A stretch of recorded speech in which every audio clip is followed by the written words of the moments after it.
안녕하십니까. 오늘 행사의 진행을 맡은 사회자 장주호입니다. 오늘 진행되는 행사는 행정안전부 유튜브와 줌 프로그램을 통해 진행되며 사회적 거리두기 및 방역 지침을 준수하여 진행됨을 알려드립니다. 방송을 진행하는 동안 발표자와 패널분들은 방송의 원활한 진행을 위해 마스크를 잠시 벗고 진행하도록 하겠습니다. 양해 부탁드리겠습니다. 컨퍼런스 진행은 주소 기반 신산업 모델 개발 추진 상황 공유 및 공개 토론, 주소 기반 혁신 성장 산업 아이디어 발표 대회, 주소 체계 고도화 추진 상황 공유 및 공개 토론, 시상 및 총평의 순으로 진행하도록 하겠습니다. 자, 그럼 지금부터 유튜브 생방송으로 진행되는 제2회 주소 기반 혁신 성장 산업 컨퍼런스 2일차 행사를 진행하도록 하겠습니다. 먼저 국민의례가 있겠습니다. 모두 자리에서 일어나 무대 위에 있는 국기를 향해 주시기 바랍니다. 국기에 대하여 경례.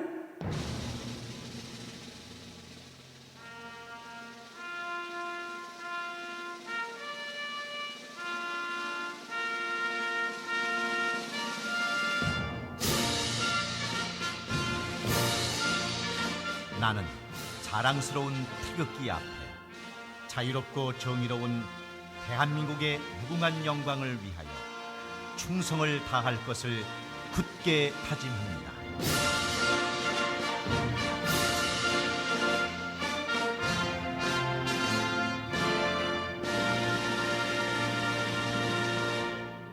바로 모두 자리에 앉아주시기 바랍니다. 이번 컨퍼런스의 2일차는 3세션과 5세션 두 가지의 채널로 나누어 행정안전부 유튜브와 줌 프로그램을 통해 생방송으로 시청자 여러분과 함께 소통하며 진행되는 공개 토론회입니다. 1채널의 주제는 주소 기반 혁신 성장 산업 창출 방안 및 지역 밀착형 주소 기반 드론 배송 모델이며 2채널의 주제는 자율주행 로봇 배송, 자율주행차 주차 모델입니다. 평소 관심이 있으신 주제의 채널로 지금 이동하셔서 공개 토론을 지켜봐 주시기 바라며 궁금하신 사항들은 채팅창에 질문을 남겨주시면 질의응답 시간에 패널분들께서 직접 답변을 해드리겠습니다. 그럼 지금부터 3세션 2채널을 시작하도록 하겠습니다. 이번 세션은 자율주행 로봇 배송과 자율주행차 주차 모델이라는 두 가지 주제로 토론하는 시간을 갖겠습니다. 첫 번째 주제 토론에 앞서 좌장님과 패널분들을 소개하겠습니다. 좌장을 맡아주신 안양대학교 신동빈 교수님 참석하셨습니다. 발표를 맡아주신 카이스트 김대영 교수님 참석하셨습니다. 패널로 참가해주신 한국교통대학교 문철 교수님 참석하셨습니다.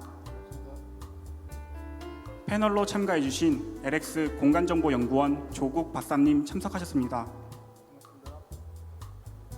패널로 참가해주신 한국로봇산업진흥원 박일우 단장님 참석하셨습니다. 이상 참석자분들의 소개를 마치고 토론 좌장이신 안양대학교 신동빈 교수님께 마이크를 넘기도록 하겠습니다. 네, 안녕하십니까. 주소 기반 혁신산업 컨퍼런스 제3세션 2채널 좌장을 맡은 안양대학교 신동빈 교수입니다. 요즘 코로나 바이러스 때문에 온라인 강의가 많이 이루어지고 있는데요. 오늘 이런 세미나도 이런 지금 첨단 기술을 이용해서 진행되니까 여러분들께서 많이 관심을 가져주시길 바랍니다. 오늘 먼저 도시명 주소 기반 자율주행 로봇 배송 모델을 주제로 발표를 듣고 토론하는 시간을 먼저 갖겠습니다. 그래서 발표는 카이스트 김대영 교수님께서 진행해 주시겠습니다. 교수님 부탁드리겠습니다. 예, 감사합니다. 카이스트의 김대영 교수고요. 저희가 2019년도부터 이제 올해까지 행정안전부 지원을 해서 자율주행 배송 로봇 드로이드 사업을 진행을 하고 있는 것들을 소개를 하려고 합니다. 제목을 보시면은 이 사업을 하기 위해서는 기본적으로 이제 주소 체계 고도화가 필요하고요. 그다음 이런 주소를 국제 표준 코드화를 하고 또 디지털 트윈을 만들고 여기에 이제 자율주행 배송 로봇이 운영이 되게 됩니다. 그리고 궁극적으로는 이제 스마트시티와 같은 4차 혁명 산업의 서비스의 주소 기반의 어떤 핵심 성장 산업 생태계를 조성하는 게 목적이 됩니다. 저희가 최근에 많이 듣게 되는 게 이제 4차 산업혁명이라든지 아니면은 디지털 뉴딜, 뭐 스마트시티, 디지털 트윈을 굉장히 많이 듣고 있는데요. 여기에 이제 핵심 인프라는 이제 공간 정보와 데이터입니다. 그래서 어떠한 데이터를 또 어떻게 뭐 지속 가능하게 모으고 또 어떻게 산업화 시켜 나가는지가 굉장히 중요한데요. 지금까지 다양한 어떤 총론들이 많았었는데 이제는 강론을 가지고 저희가 연구 개발 그리고 실제 적용을 해 나가는 게 필요합니다. 그래서 이번 주제에서는 이런 공간 정보와 데이터에서 주소 역할과 책임을 찾아보면서 드로이드를 기준으로 해서 저희가 찾아보도록 하겠습니다. 이 사업은 2019년도 7월 달부터 5개월간 그리고 올해 7월부터 내년 2월까지 이제 지원이 되는 사업이고요. 여기 보시면은 이게 그 미국의 조지 메이슨 대학에서 운영이 되는 자율 배송 로봇입니다. 한 25개 정도 로봇이 캠퍼스를 누비면서 이제 학생들에게 뭐 커피나 샌드위치 같은 것들을 배달을 하게 되는데요. 이런 그 자율 운행 배달 로봇들이 운행하기 위한 인프라를 이번 사업에서 만들게 됩니다. 그래서 기본적으로 그 도로명 주소 이제 프라임입니다. 저기 보시면 느낌표 같은 게 있는데 도로명 주소가 고도화가 되면서 여기에 이제 GS1이라는 국제 표준 코드 체계를 적용을 하고요. 그 다음에 공간 정보 디지털 트윈 같은 경우는 이제 BIM이나 GIS 표준이 많이 사용이 됩니다. 이런 국제 표준 그리고 주소 체계 고도화 기반에 저희가 디지털 트윈을 만들고 여기에서 이제 드로이드가 자율 주행 배달 로봇을 하게 됩니다. 그래서 카이스트 같은 경우에 사실은 드로이드 로봇을 만들어서 저희가 이제 사업을 하는 게 아니지 않습니까? 그래서 기업들이 앞으로 많은 기업들이 나타나고 있는데 이런 기업들이 실제 자율 배달 로봇을 운행하기 위해서 필요로 하는 국가 차원에서 지원해야 될 인프라를 저희가 찾아보고 있습니다. 전체 사업 내용을 보시면요. 올해 그 시범 지역은 작년에는 저희가 대전시청 인근으로 했었고요. 올해는 카이스트 캠퍼스 30만 평에 현재 그 주소 체계 고도화 그리고 디지털 트윈을 만들고 그리고 카이스트뿐만 아니라 전국의 모든 주소나 그리고 또 격자 주소인 국가 지정 번호가 있습니다. 여기에 이제 국제 표준 코드화를 하고 다양한 주소판이라든지 통해서 안내 시설을 저희가 부착을 하게 되고요. 궁극적으로는 이런 주소 그리고 좌표 그리고 국제 표준 코드가 상호 이렇게 호환될 수 있는 어떤 DB를 구축을 해가지고 드로이드 배송뿐만 아니라 스마트시티에 이런 국가 차원의 저희가 DB를 제공을 할 예정입니다. 간단하게 주소 체계와 드로이드 산업 현황을 살펴보게 되면요. 현재 그 2014년도에 도로명 주소가 소개가 되었고요. 13년도에 격자 주소입니다. 국가 지정 번호. 그리고 현재 34개, 35개 정도의 사물 주소가 있습니다. 이런 그 주소 체계가 계속 고도화가 되고 있는데요. 예를 들면은 저희 카이스트의 네이버 맵을 들어가서 보시면은 도로가 많은데 도로 이름이 없습니다. 그리고 건물도 지금 이 건물이 대학로 291의 2구 또는 학술문화관이라고 이렇게 불리는데요. 내부만 알고 있고 사실은 외부는 잘 모르고 찾아오시는 분들도 주소가 굉장히 힘듭니다. 그래서 카이스트에 예를 들어서 이런 집합 건물군의 주소 해체를 하는 것도 있고 올해 또 서울 송파구의 잠실역에서 주소 복합 입체 공간의 주소 고도화 사업이 이루어지고 있습니다. 그래서 우리 지하 상가가 굉장히 많은데 모두가 사실은 주소가 같습니다. 그래서 이런 주소를 더 상세하게 부여하는 게 사실은 주소 체계 고도화입니다. 드로이드 같은 경우에 이제 이런 주소 체계 고도화 기반의 서비스를 다양하게 이제 시도를 하고 있는데 그 중에 하나가 이제 자율 주행 배달 배송 로봇입니다. 주로 라스트 마일 서비스를 담당을 하게 됩니다. 현재 보시면 이런 라스트 마일 서비스의 물류 비용이 한 53% 정도 굉장히 많이 드는데요. 이런 비용들은 이제 뭐 로봇이 도움을 통해서 비용을 줄이는 그런 부분에 이제 드로이드가 활용이 될 예정인데요. 현재 그 제가 처음에 동영상을 보여드렸던 미국의 스타쉽 테크놀로지라든지 뭐 페덱스, 아마존 그리고 포스트메이트, 뭐 미국의 뉴로라든지 많은 기업들이 이런 그 자율 주행 배송 로봇을 개발을 하고 있습니다. 그리고 국내도 보시면 이제 우리 배민 우아한 형제들이 작년에 이제 건국대에서 시범 서비스를 했었고요. 또 마곡의 스마트시티의 그 로보티지라는 기업이 현재 규제 샌드박스로 해서 진행 중에 있습니다. 그리고 어멘더 솔루션 그래서 국내 외로 많은 기업들이 이런 그 자율 주행 배송 로봇을 준비를 하고 있는데요. 궁극적으로 우리나라 같은 경우는 규제 때문에 굉장히 이제 도로에 나가서 배송을 하기가 굉장히 힘든 상황입니다. 외국도 마찬가지고요. 그렇지만 미국 같은 경우는 이제 작년만 하더라도 한 8개 주에서 뭐 버지니아, 아이다호, 워싱턴 주 같은 경우에서는 이제 법안을 만들었습니다. 그래서 보시면은 뭐 최대 속도 그다음에 그 얼마 정도 이렇게 무게 정도 배달할 수 있는지라든지 또 뭐 보험까지 10만 달러까지 보험이 드는 이런 규정이 만들어졌는데요. 우리나라 같은 경우는 이제 뭐 도로교통법 때문에 사실은 도로에 나가서 이렇게 그 로봇이 다니기는 굉장히 힘든 상황입니다. 이런 부분들이 이제 규제 개혁을 통해서 4차 산업혁명의 이런 자율 주행 배송 로봇 서비스가 이루어질 수 있도록 해야 되는 게 또 하나의 목적입니다. 저희가 하고 있는 가업들을 좀 소개를 드리면요. 첫 번째가 주소 체계 고도화 그리고 핵심 성장 인프라를 만드는 것입니다. 카이스트 같은 경우에 한 30만 평이 되는데요. 98개 건물이 있습니다. 카이스트 같은 대학뿐만 아니라 사실은 공장이라든지 아니면 우리 병원 같은 데 보면은 뭐 다 주소가 다 하나입니다. 저희도 대학로 2구를 하나에 98개 건물이 다 공유를 하고 있거든요. 이런 집합 건물 주소 해체의 어떤 모범 모델로 이제 카이스트가 이제 올해 선정이 되었고요. 그래서 건물 주소 해체 전략이라든지 정책 연구 그리고 실제 시범 구축을 하게 됩니다. 예를 들면은 그 카이스트에 보면 도로가 굉장히 많습니다. 그래서 모든 도로에다가 도로명을 줄 수는 없거든요.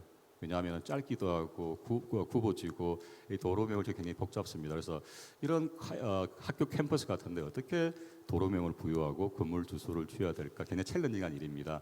현재 여기서는 이제 저희랑 함께하는 유성구청에서 안을 낸 겁니다. 그래서 총 한 5개 정도의 저 이름은 바뀔 수가 있습니다. 현재 중앙이 카이스트로, 서로, 동로, 북로, 뭐 학사로 아니면 저희가 대학로 291이거든요. 그 대학로 291길, 291 서길, 남길 뭐 이런 식으로 아마 진행이 될 것 같습니다. 그런데 이제 이런 주소 체계 고도화와 함께 저희가 고려해 봐야 될 게 이제 4차 산업혁명이라든지 디지털 트윈 이런 부분들입니다. IT 시스템이고요. 또 드로이드는 기계입니다. 그래서 주소는 사실은 사람이 알아보기 쉬운 형태의 주소 식별자거든요. 이런 부분들이 이제 기계가 알아보기 위해서는 국제표준 코드화가 되어야 됩니다. 여기 보시면은 스토어 존도라는 LA에 있는 가게인데요. 여기 보시면은 이제 뭐 LA도 LA라고 쓸 수도 있고 로스앤젤레스 쓸 수가 있습니다. 그래서 사실은 주소가 다양한 방식으로 쓰기 때문에 IT나 기계 시스템에서는 이제 국제표준 코드화가 필요합니다. 그래서 여기서 보시면은 이제 GS1이라는 글로벌 로케이션 넘버 코드를 쓰게 제한이 되어 있는데요. GS1이 세계에서 가장 큰 민간 국제 표준 기구입니다. 여기 보시면 이제 우리가 마트 가서 보시면 이제 상품의 바코드가 있는데 이런 상품의 식별 체계가 이제 GS1에서 되고 있고요. 그리고 이제 전자상거래에서 기업 간 메시징하는 EDI라든지 그리고 그 상품 정보 데이터 또 맨 오른쪽에 있는 EPC 글로벌이라는 게 사물 인터넷의 어떤 국제 표준입니다. 원래 사물 인터넷이라는 게 1999년도에 이제 오토아이드랩스라고 저희 카이스트랑 MIT, 뭐 캠브리지, 쭈리 공대, 대여 후단 대학이 같이 만든 사물 인터넷 국제 표준 공동 연구소인데요. 저희는 이제 그 GS1 전 세계 115개 국가의 MO를 가지고 있는 그리고 200만 이상의 글로벌 글로벌 기업들이 이제 멤버로 가입한 국제 표준 기구입니다. 이런 그 GS1 국제 표준 커뮤니티에 들어오려면요. 여기 하이네켄 또 그 GS1의 멤버죠. 보시면은 저 바코드에 보시면은 이제 871이 네덜란드입니다. 그리고 2000이 하이네켄이라는 회사고요.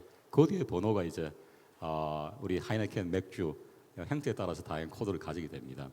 이렇게 이제 그 상품 코드고요. 그 외에 상품 코드 외에 위치 코드라든지 자산 코드, 다양한 코드들이 있습니다. 이게 이제 그 스마트 시티에 들어오게 되면요. 현재 시흥시, 국토부 실정도시인 시흥시라든지 서울 송파구, 대전, 그다음에 그 국가 스마트 시티 시범 도시인 이제 부산이 GS1 멤버입니다. 그래서 스마트 시티에 들어가는 다양한 상품들, 그다음에 공유 자전거 같은 렌트하는 자산이라든지 뭐 지하철, 그다음 버스와 같은 자산들, 그리고 이제 건물, 버스 정류장, 그다음에 병원가 같은 글로벌 로케이션 넘버들을 쓸 수가 있습니다. 이 위치 식별자를 왜 이제 그 GSON 국제 표준 코드를 사용하느냐 보시게 되면요. 웹에도 굉장히 많은 데이터들이 있는데 이런 데이터들이 뭐 우리나라 웹 데이터는 한글로 되어 있고 미국은 영어로 되어 있습니다. 그리고 뭐 러시아는 러시아로 되어 있겠죠. 그래서 이미 이런 데이터들이 다양한 언어로 쓰고 있고 한국만 하더라도 우리가 뭐 쇼핑몰 같은 뭐 쿠팡이나 11번가의 데이터를 표현하는 방식이 다 다릅니다. 심지어 한글이지만요. 그래서 이제 구글, 마이크로소프트 빙이나 야후, 뭐 러시아 얀덱스 같은 데서 만든 게 스키마.org입니다. 그래서 웹에 있는 모든 데이터들을 표준화해서 표현하면 어떨까? 그게 이제 스키마.org인데요. 이 스키마.org는 세상에 있는 모든 유형, 무형의 데이터들을 표준화를 하는데 맨 위에 있는 상위가 이제 사물, thing이고요. 그 다음에 place. 그 place 장소입니다. 장소 밑에 도시의 다양한 뭐 병원이라든지 공항, 뭐 교량 이런 부분들을 표준화를 합니다. 여기에 장소의 식별자로 사용되는 게 저희 오늘 토픽인 주소, 우편 주소죠, 그죠? 그리고 GPS 좌표, 그 다음에 GSON의 글로벌 로케이션 넘버입니다. 그래서 이런 GSON의 글로벌 로케이션 넘버는 이런 웹뿐만 아니라 우리 그 항구에 배가 정박하는 정박 터미널들, 그리고 물류에서 공장, 그 다음에 창고, 그 다음에 마트라든지 또 공장 안에도 보면 건물들이 많습니다. 그래서 건물 하나하나마다 똑같죠, 그죠? 우리 건물에 공장 안에 있는 건물들이 많지만 주소가 다 없거든요. 마찬가지로 건물마다 이렇게 그 위치 인식을 주고 철도도 철도역, 뭐 철도선로, 병원도 병원, 병실까지도 이렇게 국제 표준 코드를 줍니다. 그래서 주소 체계가 고도화되면서 이런 주소를 GSON의 글로벌 코드로 이렇게 매핑을 한다면 굉장히 IT 시스템에서 활용이 잘 되리라고 생각이 됩니다. 그래서 어떻게 그러면은 우리 주소를 국제 표준 코드화를 하는가를 좀 보시면요, 간단합니다. 우리 그 상품에 여기도 보시면은 생수가 있는데요. 880, 그 다음에 회사, 그 다음에 생수 종류입니다. 마찬가지입니다. 880에 그 다음에 지자체 코드, 그 다음에 분류자가 뭐 도로명 주소 또는 국가 지점 번호, 그리고 사물 주소 해서 분류자 코드를 주게 되고요. 이게 보시면은 도로명 주소는 하이네켄 뭐 500ml, 그 다음에 국가 지점 번호는 뭐 2리터짜리 이렇게 나눈다 보시면 되고요. 뒷부분에 이제 상세 익스텐션 코드가 있습니다. 여기에 이제 상세한, 예를 들어서 대학로 291 아니면 이 건물의 어떤 번호가 들어가게 됩니다. 그래서 예를 들면은 우리 그 세종시에 있는 행정안전부의 이제 주소정책과가 세종특별자치시 한누리대로 411에 644호입니다. 이걸 이제 코드화를 합니다. 보시면 880에 세종특별자치시 코드, 그 다음에 도로명 주소 100, 그다음 시리얼 넘버가 시군구 코드 세종시, 그리고 도로명 번호 7자리, 그리고 건물 번호 411, 그리고 상세 주소 644는 또 여러 형태가 있거든요. 아파트 같은 경우는 101동, 201호 이런 게 있기 때문에 다양한 형태의 코드가 되게 되고요. 이런 코드를 이제 뭐 바코드라든지 그리고 나중에 제가 소개드릴 QR 코드에도 이렇게 들어갈 수 있게 됩니다. 그 외에 보시면은 그 국가 지점 번호는 우리나라 전 국토를 10m 바이 10m로 이렇게 다 격자 주소 잘랐는데요. 여기에 이제 보시면은 뭐 가, 1, 2, 3, 4, 뭐 2, 3, 4, 5 이게 그 10m 바이 10m의 격자의 그 위치를 표시하는 국가 지점 번호입니다. 마찬가지로 이것도 880에 그 다음에 이제 행안부 코드, 그 다음에 101, 그 다음에 뭐 타입이 뭐 A, B, C, D, E가 있는데요. 100km 바이 100km도 있고 10m 바이 10m도 있습니다. 그래서 이런 식으로 코드화를 하게 되면은 우리나라 모든 국토가 10m 바이 10m로 쪼개져서 주소와 고도화된 주소와 그다음 국제 표준 코드를 가질 수가 있습니다. 그래서 배달을 할 때요, 우리 뭐 잔디밭으로 배달을 하는데 그 잔디밭에 주소가 사실은 없습니다. 그렇지만 이걸 쓰면은 현재는 10 바이 10m 정도의 해상도로 정확하게 배달 로봇이 배송이 가능하게 됩니다. 또 다른 그 주소 체계 고도화 중에 키가 사물 주소입니다. 그래서 사물 주소란 게 여기 보시면은 뭐 운동장이라든지 주차장, 그리고 옥외 대피소, 뭐 소화전이라든지 버스 승강장들 다양한 어떤 그런 우리가 주변에서 보는 중요한 그런 오브젝트들에게 주소를 주는 게 있습니다. 이것도 마찬가지로 아까 880 우리 그 생수에 붙어 있는 바코드처럼 똑같이 그 주소를 주고 그 다음에 코드를 만들 수가 있습니다. 예, 넘어가도록 하겠습니다.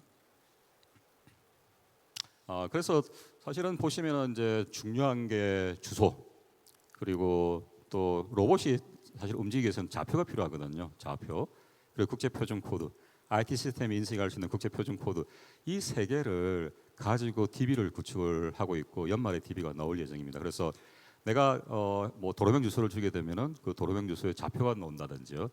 아니면 국제 표준 코드가 나온다든지 이 세 개가 서로 매핑될 수 있는 DB를 만들고 있고 현재 전국에 한 1,000만 개 정도 주소가 있는데 그 주소가 들어가 있고 그 다음에 한 4개 정도의 지점 번호가 들어가 있습니다. 그리고 이거는 이제 우리 그 행안부가 매달 한 차례씩 주소 업데이트를 하게 되거든요. 그걸 받아서 이 DB도 같이 업데이트가 되게 됩니다. 그래서 이런 것들을 사실은 스마트시티에 활용을 할 수가 있습니다. 스마트시티 같은 경우에 이 건물에 에너지 데이터, 뭐 물 사용량, 아니면 오늘 같은 이벤트가 열리는데요. 이런 데이터를 만들 때 어디에서 열렸느냐, 어디에서 데이터가 왔느냐, 건물 주소가 필요하고 또 코드가 필요하게 됩니다.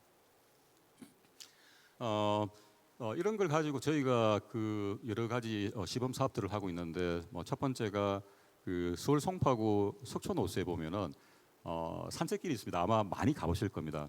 연간 한 뭐 1,000만 명 이상의 관광객들이 온다고 하거든요. 여기 2.5km에 주소가 없습니다. 그래서 응급 상황이 생기면은 자기 위치를 설명하기 굉장히 곤란한데 지금은 이 그림처럼 송파 나룻길 176 이러면은 이제 주소를 알 수 있게 됩니다. 그리고 저 주소판에 보면 QR이 있는데 저 QR이 국제 표준 코드입니다. 제가 말씀드린 주소를 코드한 겁니다. 저게 이제 GS1의 이제 디지털 링크라는 QR이고요. 쟤를 스캔하면은 이제 재밌는 일이 일어납니다. 여기 긴급 보시면은 상황 시 위치 정보를 쉽게 파악할 수 있도록 석촌호수 산책로에 예. 도로명 주소 여기 보시면은 이제 스캔을 하게 되면요. 아이고 넘어가 버렸네요. 여기 보시면은 그 예를 들어서 이 석촌호수에서 뭐 여름에 지금 같이 여름에 갔는데 봄에 벚꽃이 많이 핀 그런 동영상을 보고 싶다 이러면 유튜브로 바로 연결이 됩니다. 또는 인스타그램으로 연결이 될 수가 있고요. 또는 그 이 지역 보면은 이제 상가들이 많은데 상가들이 뭐 맛집을 소개한다든지 이런 다양한 서비스를 주소에 붙일 수가 있습니다. 그래서 이런 그 스마트시티에서 시민 또는 기업이 만든 서비스를 이런 주소에다가 붙여가지고 누구나 공유를 할 수 있게 되는 이런 서비스 공유 플랫폼이 주소 기반의 어떤 위치 기반 서비스 플랫폼이 이제 될 수가 있고요.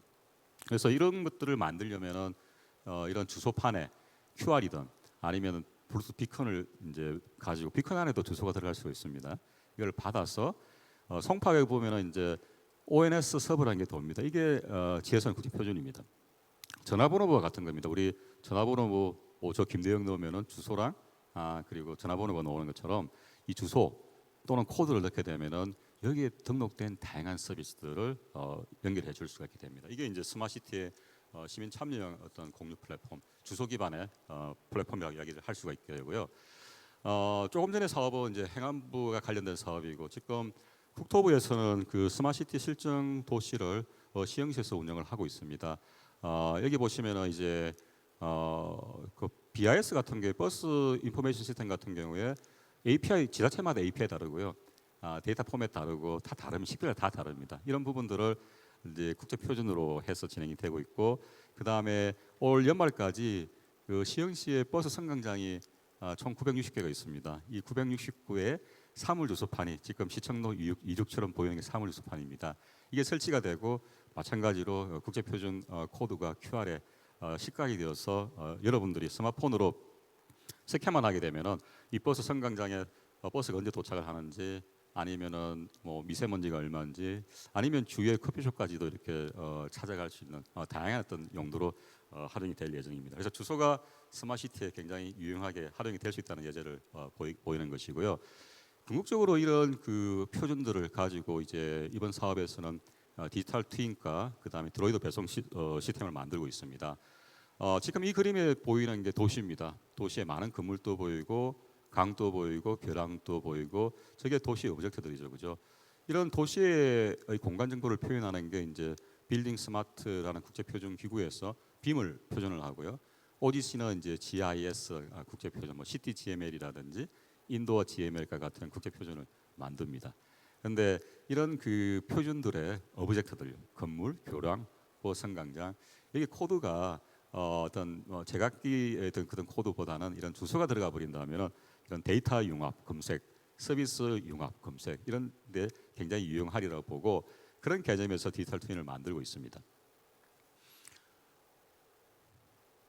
아이고 예. 그래서 지금 보시면은 그 디지털 트윈이에요. 이런 주소, 국제 표준 코드, 그다음에 빔, GIS 표준으로 만들고 여기에다가 서비스 공유, 그다음에 데이터 공유 하는 부분들을 이제 이 사업에서 만들고 있는데요. 또 하나가 이제 그 드로이드가 사실은 운행을 하기 위해서는 우리 자동차 같은 경우에 카 내비게이션 시스템이 있는 것처럼 드로이드도 그게 필요합니다. 내가 지금 여기서 드로이드가 뭡니까 샌드위치를 배달을 해서 퀵서까지 가야 되는데 길을 알아야 됩니다. 그래서 그런 길들이 자동차가 다니는 길들은 이미 이제 뭐 노드링크 맵이라든지 해서 잘 데이터가 만들어져 있지만은 드로이드가 다니는 길요. 인도나 자전거 길 아니면은 우리 그 잔디밭에 보면은 우리 사람들이 다닐 수 있는 새길이 있습니다. 예를 들어서 드로이드 다닐 수가 있거든요. 그런 길들에 대한 어떤 데이터가 공간 정보가 필요합니다. 그래서 이런 부분들도 카이스트 캠퍼스에서 만들고 있고요. 이런 부분들을 현재는 뭐 OSM의 어떤 그런 노드웨이, 노드링크 맵 뭐 정보를 가지고 만들고 있는데 이런 부분들은 뭐 추후 논의를 통해 가지고 카이스트만 아니라 사실은 드로이드 배송 서비스를 하는 다양한 어떤 캠퍼스라든지 아니면은 아파트 단지도 마찬가지고요. 이런 정보들이 만들어져야 될 것 같은데 시범 모델로서 이거를 만들고 있습니다.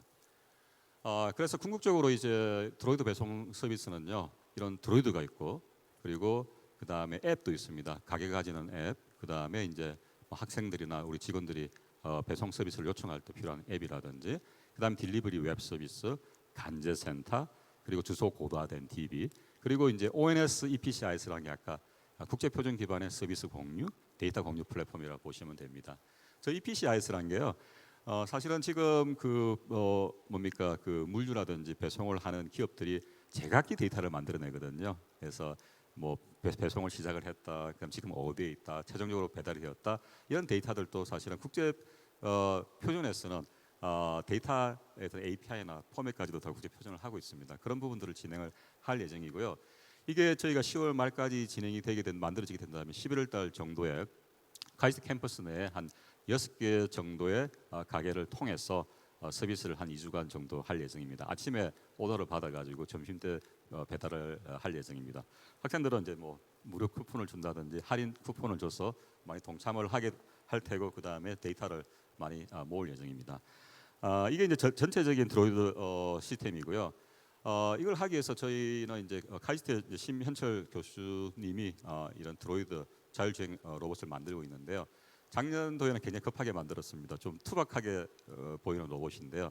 저기 보시면은 뭐 라이다라든지 그 다음에 뭐 카메라라든지 지금 보시면 뭐 로봇팔도 있습니다. 로봇팔은 저희가 작년에 시범 사업을 어떤 걸 했냐면요. 시청 앞에 있는 우체국에서 우편물을 받아서 건널목을 건너서 그 다음에 시청 들어갑니다. 시청 안에 실내를 내비게이션해서 엘리베이터를 저 로봇팔로 누르고 올라갑니다. 그래서 이런 부분들을 했었고요. 그래서 올해는 사실은 좀 더 좀 잘 만들려고 합니다. 플랫폼도 바꿨고요.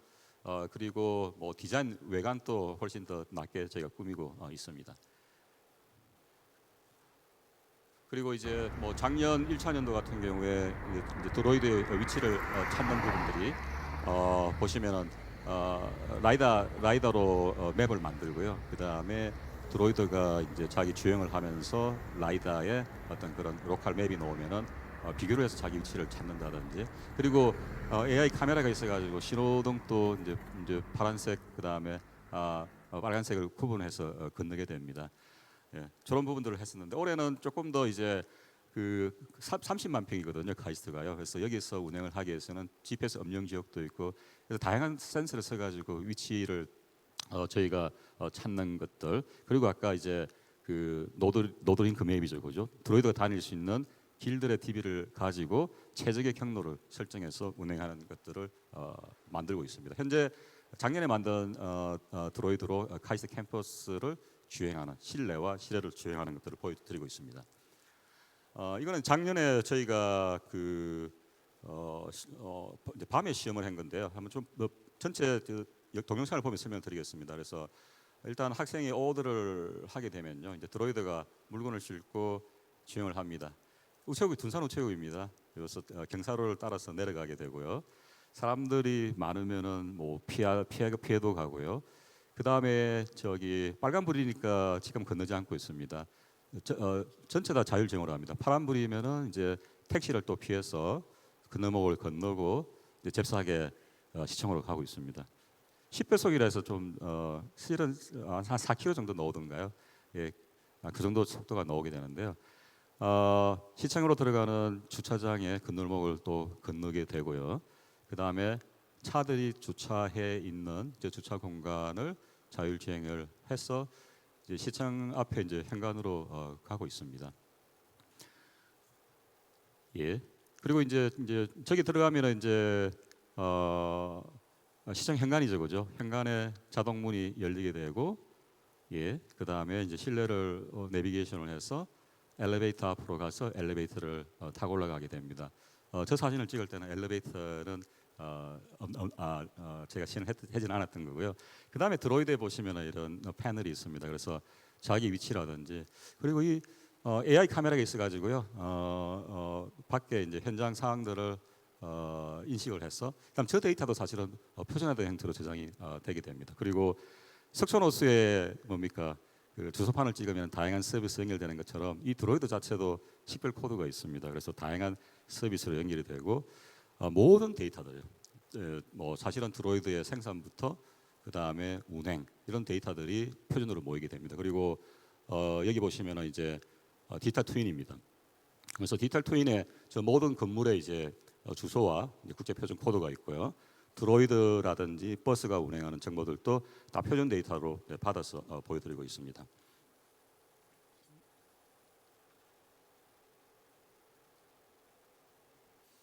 예, 넘어갔으면 싶은데 안 넘어가네요. 석촌호수입니다. 석촌호수 보시면 이제 관광 그리고 보시면은 저기 뭐 인스타그램 맞죠, 그죠? 이런 다양한 서비스 유튜브라든지 서비스를 보여드릴 수가 있습니다. 넘어가겠습니다. 넘어왔습니다. 마지막 장입니다. 그래서 이런 그 지금까지 보셨듯이 모든 여정은 주소로부터 시작했습니다. 주소가 지금까지 주소는 우리 공공 데이터의 한 66%가 주소가 들어가 있는데 그 주소는 하나의 속성일 뿐입니다. 그렇지만 지금까지 보셨듯이 주소가 모든 데이터의 시발점, 모든 서비스 시발점이 될 수가 있습니다. 그래서 스마트시티뿐만 아니라 스마트 관광, 스마트 산업단지, 팩토리 이런 쪽에 다양하게 적용이 되면서 조연에서 주연으로 거듭나기를 바라면서 발표를 마치도록 하겠습니다. 네.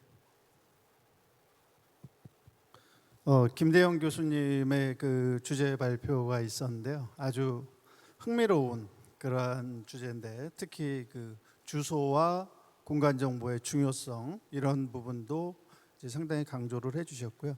이런 내용들에 대해서 오늘 그 전문가분들이 나오셨는데요. 지금부터 공개 토론을 진행하도록 하겠습니다. 먼저 한국교통대학교의 문철 교수님께 토론 요청을 드리겠습니다. 네. 좋은 발표 아주 잘 들었습니다. 특히 이제 인상적인 거는 사실 이제 그 뭐 디지털 트윈 주소 체계 그다음에 거기에 서비스를 모두 통과하는 어떤 미래 사회를 축소하는 어떤 테스트베드를 이제 선제적으로 구축하고 있다는 게 굉장히 이제 인상 깊었고요. 그래서 사실은 이제 여기서 도출되는 연구 결과들이 굉장히 이제 의미가 있을 거라고 생각됩니다. 특히 이제 뭐 많은 이제 기업들이 이제 드로이드 비즈니스도 할 거고요. 그다음 뭐 스마트 시티에서의 운영의 문제, 그다음 실제 뭐 이제 드로이드를 만드시는 분들은 실제 운영 환경상의 어떤 이벤트들, 데이터들 이런 것들이 있을 텐데 이런 이제 데이터들이 좀 체계적으로 좀 축적이 되고 확장이 됐으면 좋겠다는 생각이 들어요. 그래서 근데 이제 각 그 요구하는 아마 데이터 형태나 내용들이 다 틀릴 거라 생각해서 사실 이제 카이스트 자체에서 하시는 굉장히 힘들 거라 생각이 좀 들고요. 사실은 이런 이제 모이는 데이터들을 좀 잘 정제하고 요구하는 어떤 면에 따라서 정제하고 분류하고 체계적으로 좀 배포하는 사업들이 좀 있었으면 하는 사업이 좀 생각이 좀 듭니다. 그래서 이런 연구 성과들이 데이터, 특히 데이터의 관점에서 축적되고 확산되는 기존에 이제 국가 R&D 보면 사실 이런 게 좀 약했거든요. 그래서 한번 뭐 데모 해보고 끝. 그다음에 성과가 남지 않는 이런 성과들이 이런 면이 많이 있었는데 이런 좀 데이터 축적과 확산의 관점에서 좀 신경 써서 이런 성과들이 중요한 성과들이 좀 잘 확산됐으면 좋겠다는 생각이 하나 좀 듭니다. 제가 이제 또 다른 하나 좀 말씀드리고 싶은 거는 실제 이제 스마트 시티에서 보면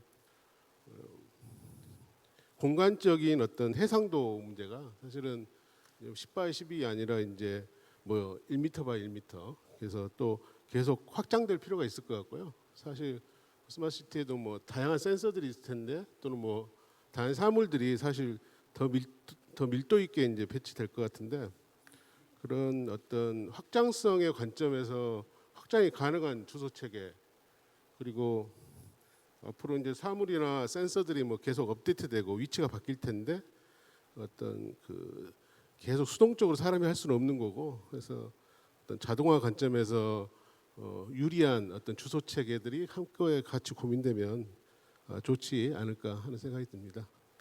네, 이상 마치겠습니다. 네, 문철 교수님 좋은 말씀 감사드리고요. 다음은 한국국토정보공사의 조국 박사님 토론 부탁드리겠습니다. 충분히 말씀하셔도 됩니다. 예. 네. 안녕하십니까. 한국국토정보공사 공간정보연구원의 조국 책임연구원입니다. 보시는 바와 같이 발표해 주신 대로 주소 고도화 및 도시명 드로이드 배송 산업 인프라 구축 및 시범 운영에 대한 내용을 잘 들었습니다. 매우 다양한 부분을 로봇부터 시작해서 주소 체계 표준, 국제 표준까지 관련해서 발표해 주신 것 같습니다.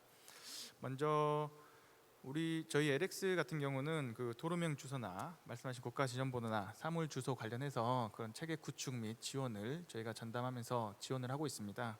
그런 중에서 저희가 하고 있는 분야가 이렇게 실제적으로 활용되기 위해서 적용되는 것에 대해서 매우 인상 깊게 생각하고 있습니다.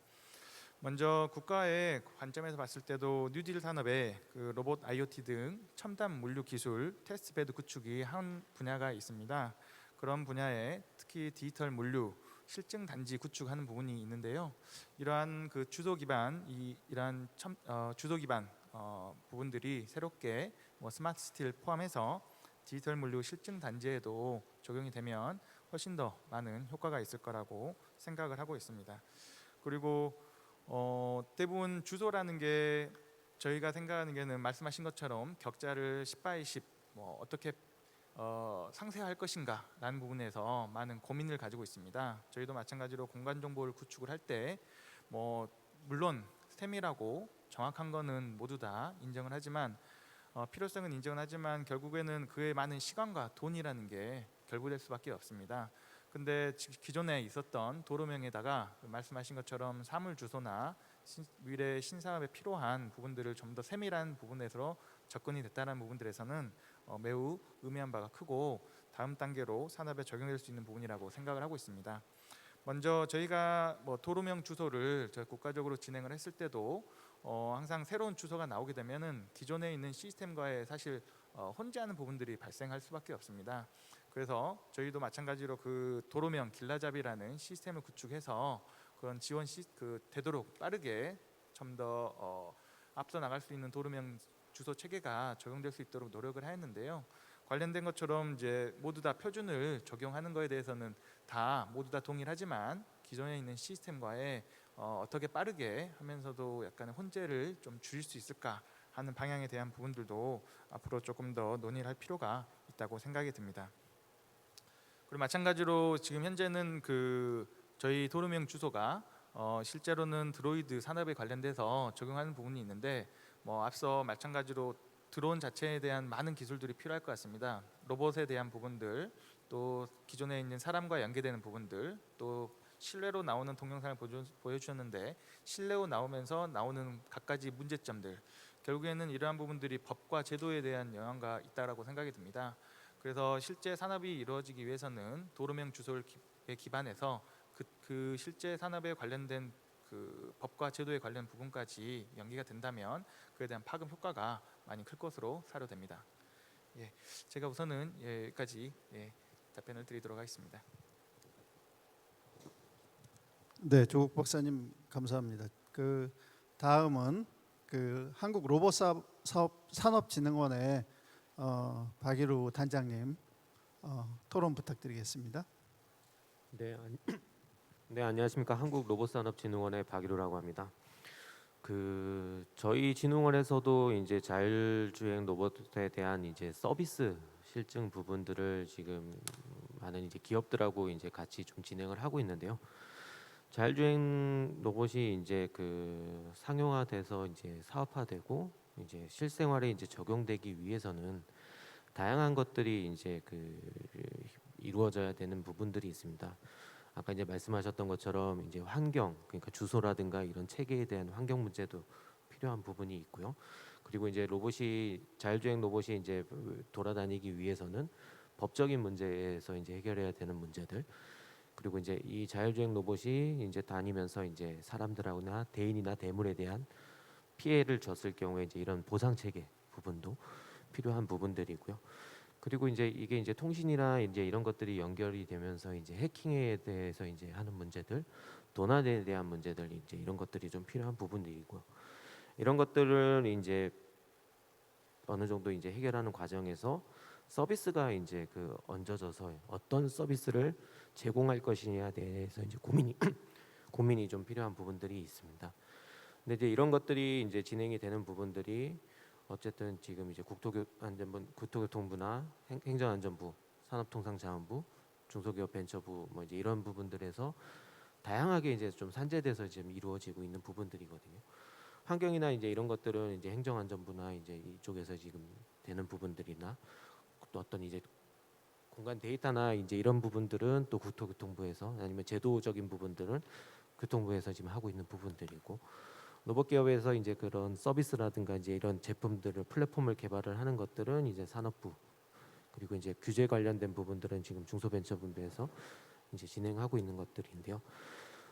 자율주행 로봇이 이제 활성화가 되기 위해서는 이제 환경 부분, 아까 이제 말씀드렸던 어떤 주소 체계, 보험, 제도 이런 것들이 좀 필요한 부분들이고, 플랫폼의 이제 신뢰성이나 안전성을 이제 확보하기 위해서는 이제 로봇 기업이 이제 좀 보다 나은 제품을 만들 수 있게 지원하는 파트 부분이 필요하고요.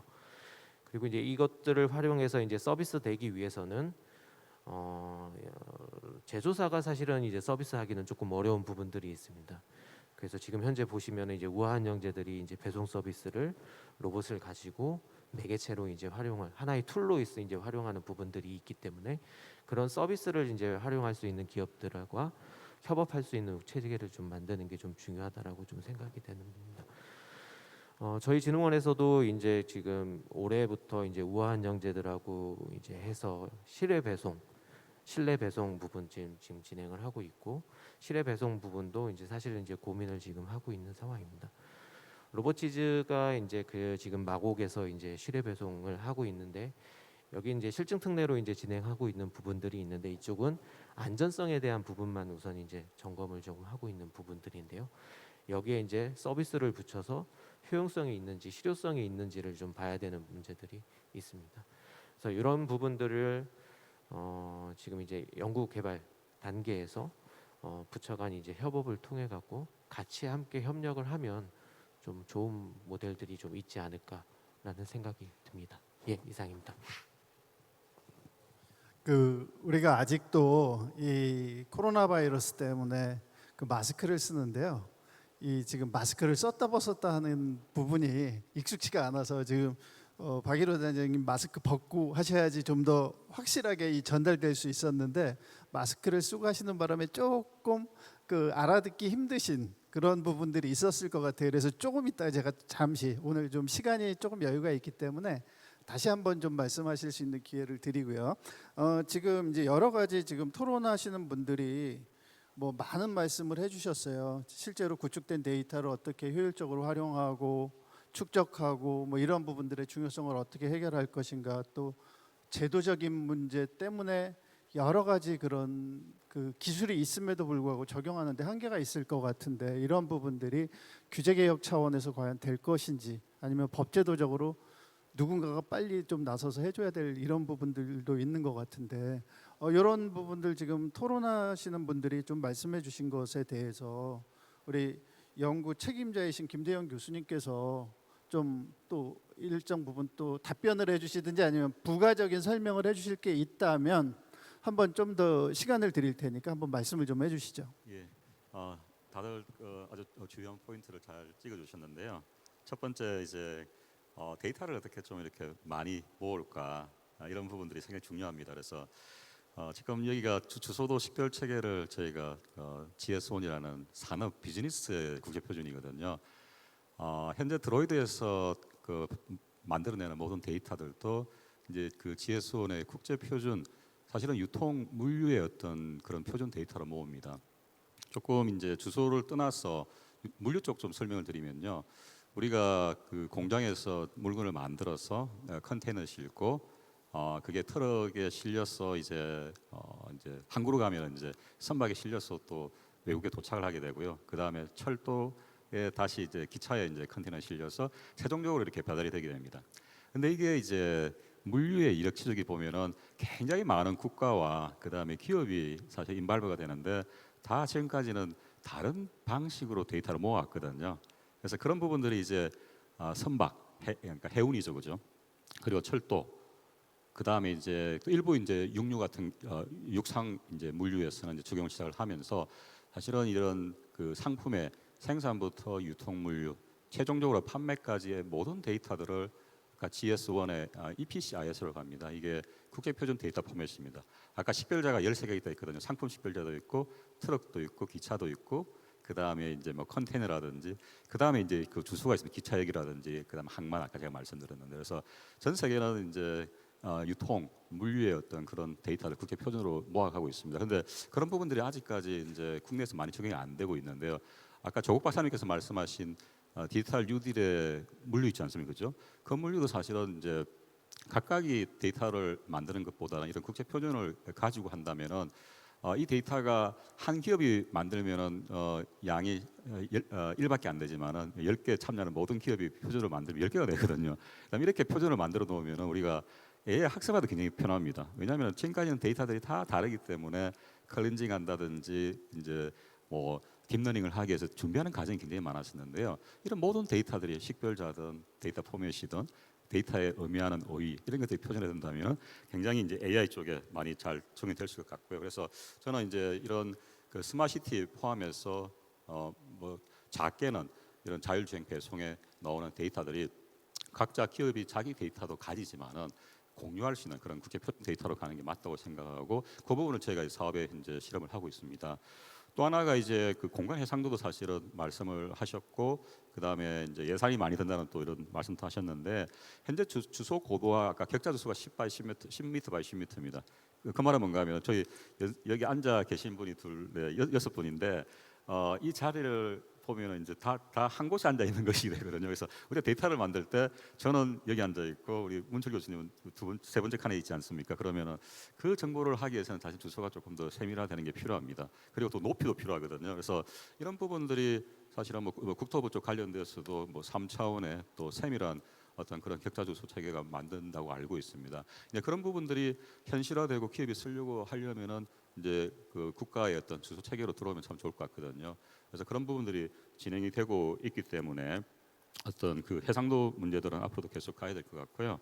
예. 그리고 아까 이제 우리 그 법적인 문제라든지 사실은 그 저도 이제 로봇 이제 자율주행 배송 로봇 시범 사업 하시는 분들 이야기를 참 많이 듣는데요. 이게 뭐 도로교통법 때문에 보면은 드로이드 한 대 가면 뒤에 두 사람이 따라다녀야 된다더라고요. 한 사람은 뭡니까 저기 그 운전면허증이 된 사람, 한 사람은 또 이게 이머전시 스탑을 누를 수 있는 이런 두 사람과 또 간제도 하시는 분들 필요하고요. 그래서 이런 그 로봇 한 대가 움직이기 위해서 네 사람이 붙는다고 이야기를 하더라고요. 그게 이제 사실은 로봇이 혼자 다닐 수도 있지만은 규제 때문에 그렇습니다. 이게 뭐 규제 샌드박스로 해가지고 사고가 사실 나잖아요. 그늘목에 있어요. 그러면은 이 부분들은 이제 뭐 형사까지도 넘어갈 수 있기 때문에 그런 규제들이 사실은 그 좀 해제가 되지 않는다면은 이런 사업들이 진행이 되기 굉장히 어려울 것 같습니다. 그리고 지금 뭐 주소 기반의 위치 기반 서비스를 하더라도 또 민감한 또 뭐 개인에 관련된 그런 부분도 있거든요. 그래서 이런 4차 산업혁명이든 아니면 주소 기반의 신성장 핵심 산업이 이번에 주제인데요. 많은 규제나 이런 부분들도 사실은 짚고 넘어가야 될 것 같습니다. 저희가 카이스트만 하더라도요. 지금 주소 체계 고도화를 하면서 어려웠던 점이 뭔가 하면은 지금 카이스트의 주소는 대전광역시 유성구 대학로 2구입니다. 그래서 이거 하나 쓰고 있고 여기 있는 기숙사에 있는 모든 학생들 그리고 또 우리 많은 건물마다 그 가게가 있거든요. 이제 사업자 등록을 내야 되는데 이 부분들이 보면은 다 주소가 하나이고요. 이게 만약에 고도화가 돼서 쪼개진다면은 아이고 법인 사업자 등록을 바꿔야 된다든지 주소도 바꿔야 그런 부분들이 굉장히 많이 생기거든요. 그래서 사실 이게 어떻게 앞으로 진행을 해 나갈까 굉장히 사실 챌린징한 부분들인데요. 거기에서 저는 이제 꼭 뭐 하나로 사실 될 수 있는 건 아니고요. 그래서 저희 이제 시민들, 국민들, 소비자 입장 그리고 정부 공급자 입장에서 서로 윈윈할 수 있는 그런 정책을 슬기롭게 이렇게 만들어 나가야 되지 않나 생각이 듭니다. 예. 네, 상세한 설명 감사드립니다. 지금 또 그렇게 이제 말씀하시면서 아까 발표하실 때 그 주소를 인식하기 위한 국제 표준 코드화 문제가 제가 볼 때는 상당히 중요한 문제일 것 같은데 이 부분에 대한 노력은 그러면 누가 어떻게 해야 되는 건지 우리가 표준을 제정을 하기 위해서 또는 제한을 하기 위해서 노력을 해야 되는 건지 아니면 기존 표준을 그냥 준수한다면 이게 국내에서의 어떤 산업도 좀 문제가 되지 않을까. 그리고 기존에 만들어 놨던 시스템과의 뭐 호환성이라든지 뭔가 그 수정을 해야 되는 그런 문제들이 많이 발생할 수도 있을 것 같은데 이 부분에 대해서는 혹시 조국 박사님 간단하게라도 뭐 답변해 주실 부분이 있을까요? 저희가 그 행안부하고 추진 중인 게 그 ISO TC 211에서 하고 있는 주소 표준화 대응 방안에 대해서 연구를 진행하고 실제로 국제 회의에 참석을 해서 대응을 하고 있습니다. 말씀하신 것처럼 이제 그 주소에 대한 것은 도로명 주소를 관련해서 저희가 적용하는 거고 그 도로명 주소의 기본적인 부분들을 해서 또 지금 현재 우리 교수님께서 연구해 주신 또 사물 주소나 그 추가적으로 데이터를 더 확장할 수 있는 방안에 대해서 저희가 더 상세적으로 정의를 하고 그거를 새롭게 제안하는 방안으로 또 연구를 추진 중에 있습니다. 그래서 말씀하신 것처럼 다양한 산업들이 파급이 있을 거라고 생각이 드는데요. 실제 저희가 그 언론에도 보더라시피 특히나 코로나 전국에도 물류 시스템에 대한 물류의 산업이 점점점 증가하고 있지 않습니까? 매년 특히 물류는 10에서 한 15% 정도의 물류의 그 산업 군조체가 그 증가를 하고 있는 추세에 있었습니다. 그래서 당연히 물론 이 주소 자체가 물류에만 국한돼서는 안 되겠지만 그것을 시발점으로 삼아서 물류나 또 다른 뭐 안전이나 아니면 또 다른 사람이 상할 수 있는 공간 정보로 확대를 해서 그에 따른 파급 효과가 클 수 있도록 하는 방안을 연구해서 국제 표준에 대응하도록 노력해야 될 것 같습니다. 네, 감사합니다. 그럼 제가 박일우 단장님께 한번 좀 말씀을 드려보고 싶은 게 그 자율주행 로봇 같은 경우에 지금 연구가 많이 진행되셨고 또 하신다고 하셨는데 그러면 이제 그런 어떤 로봇 때문에 발생하는 피해나 뭐 이런 부분들 그다음에 그런 것 때문에 발생하는 법적인 문제들이 지금까지 많이 한번 검토됐던 적이 있는지 그런 것과 관련돼서 혹시 해주실 말씀이 있으신지 한번 좀 여쭤보겠습니다. 우선 자율주행 로봇 관련해서는 이제 국내에서 이제 많은 기업들이 이제 개발을 지금 진행을 하고 있는 단계고 일부 이제 외산의 이제 제품들을 이제 가지고 와서 이제 서비스를 지금 하고 있는 부분들이 있습니다. 근데 아까 이제 말씀드렸던 것처럼 이제 자율주행 로봇이 지금 이제 도로에서 차도나 인도를 다니는 부분에서 기준이 없어서 이제 아직 운영을 이제 못 하고 있는 부분들도 있기 때문에 우한 형제들도 지금 보시면 이제 캠퍼스라든가 아파트 단지 그런 이제 도로나 이제 인도 부분이 적용이 안 되는 부분에서 이제 실증을 지금 하고 있는 부분들이고요. 로봇이 이제 그 진행을 하면서 이제 사람에게 이제 부딪히면 어떤 이제 피해를 줄 것이냐, 대물에 이제 피해를 줄 것이냐에 대한 부분들은 피해에 대한 이제 그 기준이 없습니다. 그래서 어느 정도 기준에 그 부딪혔을 때 사람이 피해를 봤을 때 그 책임에 대한 부분들이 없기 때문에 사실은 이제 보험이라는 것들도 이제 그런 것들이 만들어지면 이제 피해 상황에 따라서 이제 그 지불하는 이제 보험 체계들이 만들어지는데 그런 기준들이 아직은 없기 때문에 그런 이제 기준들을 이제 만들어야 되는 부분들이 좀 필요한 부분이고요. 그리고 지금 이제 그 실외 배송 로봇이 이제 그 A에서 이제 B까지 이제 배송을 하면서 사실은 이제 우리나라 같은 현실을 보면은 이제 고층 건물이 많다 보니까 이제 엘리베이터를 이제 탑승해야 되는 문제들이 있는데요. 이 부분은 지금 이제 카이스트에서는 그 엘리베이터 탑승 문제를 해결하기 위해서 이제 로봇팔을 장착을 하고 버튼을 누르는 방식으로 지금을 하고 있는데요. 그러다 보면 이제 로봇의 이제 가격이라든가 이제 이런 문제들이 좀 있습니다. 그래서 이제 일부 이제 업체들에서는 이제 엘리베이터하고 이제 통신하는 문제 때문에 이제 통신 모듈을 이제 장착하는 부분들은 되어 있는데 사실은 그거는 또 이제 엘리베이터 관련된 법에 의해서 안전에 관련된 부분에 아직 이슈가 있기 때문에 아직은 허용이 되고 있지 않는 부분들이 좀 남아 있는 상황들이고요. 그래서 이런 것들이 지금 현재 이제 정부에서도 그렇고 과제를 통해서 아니면 민간에서 다양한 시도를 통해서 이제 지금 하고 있는 부분들이 있기 때문에 아까도 이제 말씀드렸던 것처럼 다양한 부처에서 그리고 이제 다양한 기관에서 같은 목소리로 이제 이런 부분들을 좀 빨리 해결을 좀 해달라는 요청을 하는 부분들이 필요한 사항이고요. 저희 진흥원에서도 이제 그 많은 기업들하고 종합적인 이제 실증은 아직은 하지는 못하고 이제 개별적인 이제 실증들을 도로가 아닌 이제 사유지에서 이제 아니면 이제 사유 공간에서 이제 이런 실증들을 지금 하고 있는 부분들이라서 이런 것들도 아까 이제 말씀하셨던 것처럼 주소라든가 이런 부분들 아니면 이제 도로나 인도로 이제 나갈 수 있는 부분들 기준들이 빨리 만들어지면 좀 더 다양한 시도 서비스가 좀 필요한 부분들이 있고요. 그리고 이제 사용하시는 부분에서 이제 입장에서 이제 로봇을 사용을 할 때는 아직까지 로봇이 이제 가격이 비싸다 보니까 로봇을 이제 구매해서 배송을 하기에는 서비스를 하기에는 좀 어려운 부분들이 있습니다. 그래서 이런 것들을 해결하기 위해서 이제 우한 형제들 같은 경우도 렌탈이라든가 이제 이런 서비스 모델을 좀 고민을 좀 하고 있는 상황이라서 이런 이제 서비스 모델까지 같이 고민이 필요한 부분들이 있습니다.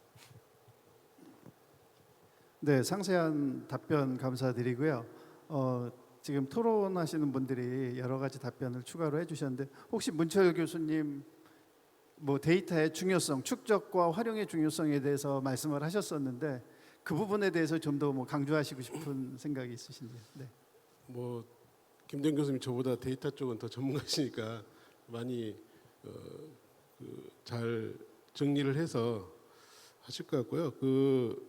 저는 이제 사고가 났을 때 어떤 법제도 문제도 중요하죠. 선제 조건인데 기술적으로 어느 정도 이제 해결할 수 있는 방안도 있다고 봐요. 그래서 저희 학교에서 이제 예를 들면 저희 자율주행 셔틀이라는 걸 만들어서 운행을 해봤습니다. 그런데 그 도로에 이제 안 보던 사물들이 나타나서 운행했을 때 주위 사람들의 반응들이 굉장히 흥미롭거든요. 그래서 괜히 와서 앞에 서본다든지 뭐 이런 것들이 문제가 있습니다. 그래서 사실 로봇이나 자율주행이든 간에 공통의 문제는 뭐냐면 사람과의 인터페이스가 굉장히 중요하다고 보거든요. 그래서 예를 들면 좀 사람이 그 인간과의 어떤 인터페이스가 가능한 친화적인 인터페이스를 가지고 운행하는 기술들이 좀 필요하지 않나. 그래서 예를 들면 뭐 자율주행 같은 경우는 앞에 웃는 모습을 표시하고 앞 지나가세요. 저는 기다리겠습니다라든지 드로이드 로봇도 동일하다 봅니다. 사실은. 그래서 예를 들면 제가 이제 배송 중인데 앞에 좀 가리고 계시면 저 지금 배송 중입니다. 이런 식의 어떤 메시지를 전달해주고 그래서 사람들한테 좀 익숙하고 좀 친화적인 어떤 이런 기술들이 같이 개발돼야지 사실은 이제 뭐 사고의 위험도 줄일 뿐더러 사실은 사람들이 친근감을 느끼고 아마 우리 사회에 같이 장착되지 않을까 이렇게 같은 동반자로서 역할을 하지 않을까 하는 생각이 좀 듭니다. 네. 이상으로 마치겠습니다. 네. 네, 감사합니다. 여러 가지 지금 말씀을 해주셨는데요. 이제 뭐 시간이 어느 정도 된 것 같아서 제가 좌장으로서 한번 뭐 정리는 아니지만 제가 느낀 점을 말씀드리면 지금 김대현 교수님이 연구하신 부분들이 상당히 중요한데 그 중에서 이제 스마트 시티에 활용될 수 있는 그러한 그 자료들로 기반이 될 수 있는 그러한 어떤 하나의 서비스로서 지금 이 주제를 말씀을 해주셨는데요. 이것이 그 어떤 규제 개혁 측면에서의 검토 그리고 데이터 표준에 관련된 그러한 측면들, 그리고 디지털 트윈을 구현하기 위한 그런 공간 정보와 주소 정보의 중요성에 대해서 언급을 해주셨는데요. 아마 여기까지 그 주제 발표와 토론에 대해서 다양하게 오늘 말씀을 드렸는데, 이 정도면은 아마 그 청중들께서도 많은 부분들 이해하시고 아마 학습이 되셨을 거라고 생각을 하고요. 여기서 그 제1주제 발표에 대한 그 주제 발표와 토론을 마치고 마이크를 사회자에게 넘기도록 하겠습니다. 네, 저희 지금 방역 상황에서도 마이크를 벗으셨다가 쓰셨다가 많이 번거로우셨을 텐데도 열띤 토론을 해주신 저희 참석자분들께 다시 한번 감사 인사드리겠습니다. 첫 번째 주제인 자율주행 로봇 배송에 대한 토론을 통해서 자율주행 로봇과 주소가 어우러져 우리 삶에 어떻게 다가오는지 알게 되는 좋은 시간이었던 것 같습니다. 저도 지금은 여기서 사회를 맡고 있지만 본업은 도로명 주소와 관련돼서 일을 하고 있는데, 이렇게 전문가 분들의 말씀을 한 번 들을 때마다 정말 우리 사회가 기술이 이렇게 발전하고 있구나, 그렇게 느끼고 있습니다. 그러면서 어렸을 때 보았던 만화 영화에 나오는 기술들이 실제로 우리에게 다가오는 날이 얼마 남지 않았구나, 그런 생각을 많이 하고 있습니다. 다음은 자율주행차 주차 모델이란 주제로 토론하는 시간을 갖겠습니다. 좌장은 계속해서 안양대학교 신동빈 교수님께서 맡아주시겠습니다. 이어서 발표자와 패널분들을 소개시켜드리겠습니다. 발표를 맡아주신 에바 이훈 대표님이십니다. 패널로 참가해주신 대구대학교 이성화 교수님 참석하셨습니다. 패널로 참가해주신 건설기술연구원 최현상 연구위원님 참석하셨습니다. 패널로 참가해주신 인포시드 강혜띠 연구소장님 참석하셨습니다. 먼저 자율주행 주차 모델을 주제로 발표를 듣고 토론하는 시간을 갖도록 하겠습니다. 발표는 에바의 이훈 대표님께서 진행해 주시겠습니다.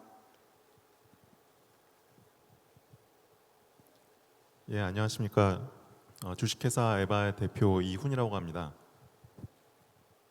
오늘 제가 말씀드릴 부분은 그 실내 자율주행을 함에 있어서 어떤 것들이 필요하고 저희가 이제 제안드리는 방식이 무엇이고 관련해서 협조 요청드리는 내용으로 구성이 되어 있습니다.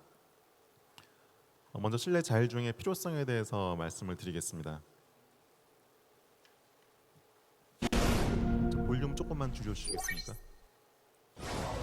영상을 보시면서 저희 회사 소개와 간단하게 같이 말씀을 드리겠습니다. 저희 회사는 원래 삼성전자에서 사내벤처로 분사 창업한 스타트업인데요. 저희가 삼성전자에 있을 때 개발했던 제품이 지금 영상에서 보시는 세계 최초의 전기차 자율주행 충전 로봇이었습니다. 근데 이 로봇을 2017년에 개발을 했었는데, 그때 당시만 하더라도 저희가 그 실내 주차장에서 자율주행을 하는 그런 기술에 대해서 좀 찾기가 어려웠습니다. 특히나 실내에서는 위치를 그 측정하는 것, 그러니까 GPS 신호가 실내까지 도달이 되지 않기 때문에 정확한 위치를 측정하는 방법이 좀 어려웠었는데요. 저희는 이 로봇을 이게 개발을 할 때 실내 그 주차장에 보면은 이제 기둥이 있습니다. 그래서 기둥을 랜드마크 포인트화해서 기둥에 저렇게 태그를 붙여놓고, 그리고 이제 그 마커를 붙여놓고 그것을 보면서 실내에서 위치를 찾아가는 그런 로봇을 개발을 했습니다. 실내 자율주행을 하면서 관련된 센서로 주변도 센싱을 하고,